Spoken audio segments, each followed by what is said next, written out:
talk about Zelensky. A pretty powerful speech today, Kevin. Whatever side you are on about all this, I just thought he really is an amazing orator. Yeah, he's the real deal. Stole the show, spoke in English. When he did a broadcast to Parliament last time, it was in Ukrainian. But what I like though is he is there. Yep, he said thank you, but he made a request. He wants planes. Yeah. So, Wings for Freedom. He said he's not afraid to come and raise the ante every time. And some interesting politics, Esther, because Boris Johnson was there and was sort of seen muscling his way to the front of the thing. But actually, it was really about Rishi Sunak, because he's the Prime Minister. And this was, I think, Rishi's way. Obviously, I interviewed him last week and asked him about whether he's worried about being called a submarine Prime Minister by Nadine Dorries when she interviewed Boris for TalkTV. And it looks to me like he's decided, right, enough of Boris zipping off to Ukraine every 10 minutes, pretending he's still Prime Minister. I'm going to host him here and show him the red carpet, which he did. And I think it was an impressive day for both of them, actually. And I can only hope Boris will finally take a hint.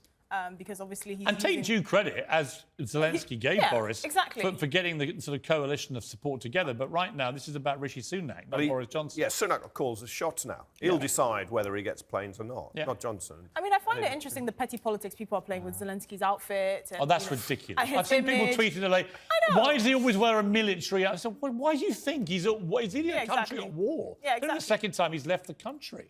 Right? It's nearly a year this has been raging. I mean, when you go and meet Zelensky, as I did in Ukraine, in Kyiv, he's such an impressive guy. He's really quite a short guy. You know, he's not physically like a big sort of presence, but when you talk to him, he feels like he grows in front of you.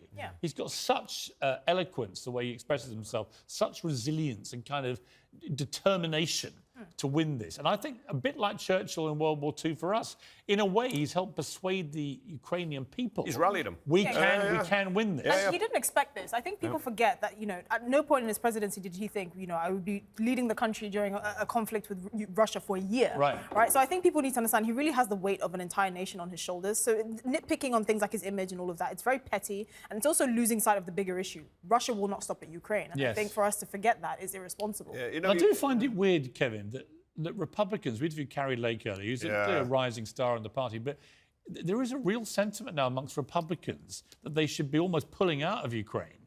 And you think, why would an old school Republican and American want a dictator like Putin to win? I don't get that. It's America looking inwards again. America first is everybody else last. And I think it's a really worrying development in US politics. Are you surprised by that? I think it's misplaced, kind of in internal, like looking internally, because I think the argument should be, how do we wrap this war up as quickly as possible? Right. But then you have this kind of rabid wing of the Republican Party that's just like, no, let's just pull out entirely. And I was like, you're not really understanding the nuances of the situation.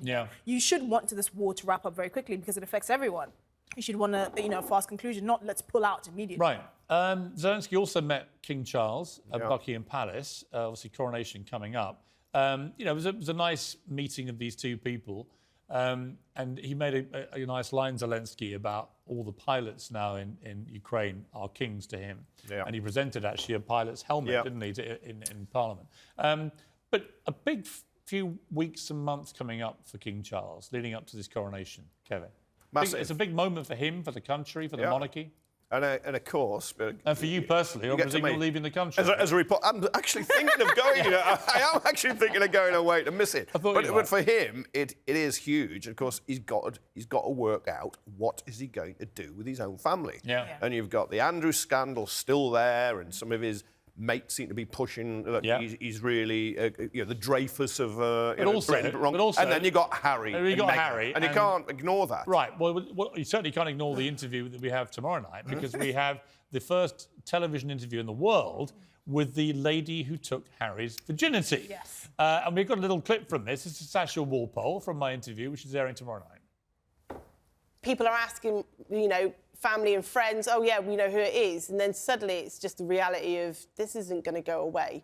Forever, this is going to flare up. Until they know who it is, they're going to be questioning people. And yes, I could not have said anything, but then it's never going to stop. This is a means to an end. Do you think he should have had the manners, honestly, to just have let you know it was going to be? He could have given me a heads up of, like, I'm going to put it in the book.